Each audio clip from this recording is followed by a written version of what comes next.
Hello hi dear friends, എല്ലാവർക്കും നമ്മുടെ പുതിയ റെസിപ്പിയിലേക്ക് ഒരിക്കൽ കൂടി സ്വാഗതം. ഇന്ന് ഞാൻ എത്തിയേക്കുന്നത് നല്ലൊരു ഐസ്ക്രീമിൻ്റെ റെസിപ്പി ആയിട്ടാണ്. ഈ ചൂട് സമയത്ത് ഒരു ഐസ്ക്രീം കിട്ടിയാൽ അടിപൊളിയല്ലേ. അപ്പോൾ വളരെ സിമ്പിളായിട്ട് നമ്മുടെ അടുക്കളയിൽ എപ്പോഴുള്ള സാധാരണ ചേരുവകൾ വെച്ചിട്ട് നമുക്ക് നല്ല സൂപ്പറായിട്ടുള്ള ഐസ്ക്രീം ഉണ്ടാക്കിയെടുക്കാം. കുട്ടികൾക്കൊക്കെ ഇപ്പോൾ വെക്കേഷൻ വരാൻ പോവാണ്, അപ്പോൾ എന്തെങ്കിലുമൊക്കെ ഇടയ്ക്കിടയ്ക്കൊക്കെ ഉണ്ടാക്കി കൊടുക്കണം അല്ലേ. അപ്പോൾ ഈ ഐസ്ക്രീം വളരെ സിമ്പിളാണ്, എല്ലാവരും ഉണ്ടാക്കി നോക്കണേ. എന്നിട്ട് നിങ്ങളുടെ അഭിപ്രായം അറിയിക്കാനും മറക്കരുത്. ഉറപ്പായിട്ടും ട്രൈ ചെയ്ത് നോക്കണം. പുതിയതായിട്ട് കാണുന്ന കൂട്ടുകാരെ നമ്മുടെ ചാനൽ സബ്സ്ക്രൈബ് ചെയ്തിട്ടുണ്ടെങ്കിൽ റെസിപ്പീസൊക്കെ കണ്ടു നോക്കുക. ഇഷ്ടമായെങ്കിൽ സബ്സ്ക്രൈബ് ചെയ്യാൻ മറക്കല്ല കേട്ടോ. അപ്പോൾ നമുക്ക് വേഗം തന്നെ നമ്മുടെ റെസിപ്പിയിലേക്ക് പോകാം. Keep on watching guys. Ice cream ഉണ്ടാക്കിയെടുക്കാനായിട്ട് ഞാനിവിടെ 1 ലിറ്റർ പാൽ എടുത്തിട്ടുണ്ട്. അപ്പം നമ്മൾ ഈ ഐസ്ക്രീമിന് വേണ്ടി പാലെടുക്കുമ്പോൾ ഒട്ടും വെള്ളം ചേർക്കാത്ത ഫുൾ ഫാറ്റ് മിൽക്ക് വേണം എടുക്കാനായിട്ടാണ്, എങ്കിലാണ് ടേസ്റ്റ് നന്നായിട്ട് കിട്ടുകയുള്ളൂ. ഞാനിവിടെ 2 ടേബിൾ സ്പൂൺ കോൺഫ്ലോർ എടുത്തിട്ടുണ്ട്. കോൺഫ്ലോർ ഇല്ലെങ്കിൽ പകരം അരിപ്പൊടിയോ അല്ലെങ്കിൽ മൈദയോ എടുക്കാം. കോൺഫ്ലോർ ആണ് കുറച്ചുകൂടെ നല്ലത്. പിന്നെ ഒരു 1/2 കപ്പ് പഞ്ചസാര എടുത്തിട്ടുണ്ട്. പൊടിച്ചതൊന്നുമല്ല, ക്രിസ്റ്റലായിട്ടുള്ള പഞ്ചസാര തന്നെയാണ്. പിന്നെ വാനില എസൻസ്, ആ ഒരു ഫ്ലേവറിന് വേണ്ടിയിട്ട് പാലിൻ്റെ കൂടെ വാനില എസൻസ് ആണ് കുറച്ചുകൂടി നല്ലത്. അപ്പോൾ നമുക്ക് ഈ പാല് നന്നായിട്ട് തിളച്ച് വന്നതിന് ശേഷം വേണം ഈ കോൺഫ്ലോർ കുറച്ച് പാലിൽ ഒന്ന് നന്നായിട്ട് ഡൈല്യൂട്ട് ചെയ്തിട്ട് ചേർത്ത് കൊടുക്കണം. കട്ടകളൊന്നും ഇല്ലാതെ നന്നായിട്ട് പാലിൽ മിക്സാക്കി എടുത്തിട്ട് വേണം തിളച്ച് വരുന്ന പാലിലേക്ക് ചേർത്ത് കൊടുക്കാനായിട്ട്. ചൂട് പാല് ചേർത്തിട്ട് കോൺഫ്ലോർ മിക്സ് ചെയ്യരുത്. തണുത്ത പാലോ അല്ലെങ്കിൽ വെള്ളത്തിലോ മിക്സാക്കി എടുത്താൽ മതി. പാല് നന്നായിട്ട് തിളച്ച് വന്നിട്ടുണ്ട്. നമുക്ക് തീ ഒന്ന് കുറച്ച് വെച്ച ശേഷം ഈ കോൺഫ്ലോർ പാലിലൊന്ന് നന്നായിട്ട് മിക്സാക്കി എടുത്തിട്ടുണ്ട്. നമുക്ക് ഈ പാലിലേക്ക് ചേർത്ത് കൊടുക്കാം.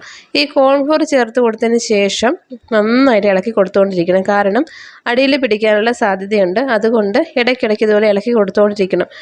അപ്പോഴത്തേക്കും നന്നായിട്ട് കുറുകി വരും. പഞ്ചസാര നിങ്ങളുടെ മധുരത്തിന് ആവശ്യത്തിന്. 1 ലിറ്റർ പാലിന് 1/2 കപ്പ് പഞ്ചസാരയുടെ അളവ് മധുരം കറക്റ്റാണ്. ഒരുപാട് മധുരം വേണമെങ്കിൽ വീണ്ടും ചേർത്ത് കൊടുത്തോളൂ. ഇതൊരു കറക്റ്റ് മധുരമാണ്.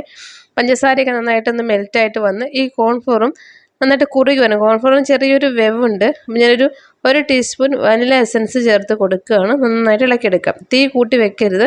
ഒരു മീഡിയം ഫ്ലെയിമിൽ വെച്ചിട്ട് ഇതുപോലെ ഇളക്കി കൊടുക്കണം. എല്ലാ വശങ്ങളിലും തവി എത്തണം.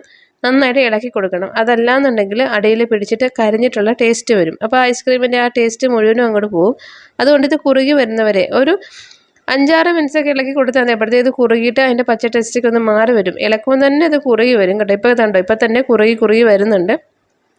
അപ്പോൾ ഒരുപാട് ഇങ്ങനെ കുറുകി പോകണ്ട. നന്നായിട്ടൊന്ന് കുറുകി വരും. നമുക്ക് ഇളക്കിയെടുക്കുമ്പോൾ നമുക്ക് മനസ്സിലാവും. കണ്ടോ, അപ്പോൾ ഒന്ന് കുറുകിയതിന് ശേഷം ഒന്ന് തണുത്ത് വന്നിട്ടുണ്ട്. ഞാനൊരു ബൗളിലേക്ക് മാറ്റിയിട്ട് ഇത് ബീറ്റർ വെച്ചിട്ട് ഒന്ന് ബീറ്റ് ചെയ്ത് കൊടുക്കുകയാണ്. അപ്പോൾ ബീറ്റർ നിങ്ങളുടെ കയ്യിൽ ഇല്ലാന്നുണ്ടെങ്കിൽ മിക്സിയുടെ ജാറിലേക്ക് ഇട്ടിട്ട് ഒന്ന് അടിച്ചെടുത്താൽ മതി. അതിനകത്ത് എന്തെങ്കിലും കട്ടകളൊക്കെ ഉണ്ടെങ്കിൽ കട്ടകളൊന്ന് ഉടഞ്ഞ് കിട്ടാൻ വേണ്ടിയിട്ടാണ് ചെയ്യുന്നത്. അപ്പോൾ ബീറ്റർ ഉള്ളതുകൊണ്ട് എളുപ്പത്തിന് വേണ്ടിയിട്ട് ബീറ്റ് ചെയ്തെന്നേ ഉള്ളൂ.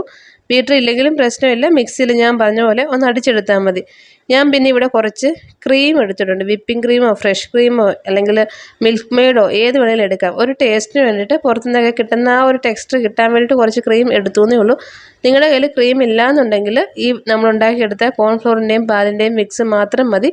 അടിച്ചെടുത്ത ശേഷം ബോക്സിലേക്ക് ഇട്ടാൽ മതി കേട്ടോ. ക്രീം ചേർത്തത് പുറത്തുനിന്ന് കിട്ടുന്ന ആ ഒരു ടേസ്റ്റ് കിട്ടാൻ വേണ്ടിയിട്ടാണ്. ക്രീമും നമ്മൾ റെഡിയാക്കി എടുത്ത ആ മിക്സും കൂടെ മിക്സാക്കി എടുത്ത ശേഷം ഞാൻ 2 ബോക്സിലേക്ക് മാറ്റിയിട്ടുണ്ട്. ഇനി നമുക്കിത് ഫ്രീസറിലേക്ക് വെച്ച് കൊടുക്കാം. ഒരു 8 മണിക്കൂറൊക്കെ ഇരിക്കുമ്പോഴത്തേക്കും സെറ്റായിട്ട് വരും. അല്ലെങ്കിൽ ഓരോ ഫ്രിഡ്ജിനെ ഡിപ്പെൻഡ് ചെയ്തിരിക്കും. 4 മണിക്കൂറൊക്കെ ആകുമ്പോഴത്തേക്കും റെഡിയായിട്ട് വരും. ഓവർനൈറ്റ് വയ്ക്കുകയാണെങ്കിൽ പിറ്റേ ദിവസം രാവിലെ ആകുമ്പോഴത്തേക്കും കറക്റ്റ് പെർഫെക്റ്റ് ആയിട്ട് കിട്ടും. ഞാനിവിടെ പുറത്തേക്ക് എടുത്ത് ഉടനെ തന്നെ സ്കൂപ്പ് ചെയ്തു. അതുകൊണ്ട് ഇച്ചിരി പ്രയാസമായിരുന്നു. ഒരു 2-3 മിനിറ്റ്സൊക്കെ ഇരിക്കുമ്പോഴത്തേക്കും അത് സ്കൂപ്പ് ചെയ്യാനായിട്ട് കുറച്ചുകൂടി എളുപ്പമാണ്. ഞാൻ കുറച്ച് ഷുഗർ ക്രിസ്റ്റൽസ് കൂടി ചേർത്ത് കൊടുത്തിട്ടുണ്ട്. നല്ല ടേസ്റ്റാണ്, യമ്മിയാണ്. എല്ലാവരും തയ്യാറാക്കി നോക്കിയിട്ട് ഫീഡ്ബാക്ക്സ് അറിയിക്കണം. അടുത്ത വീഡിയോയിൽ കാണാം. നന്ദി, നമസ്കാരം.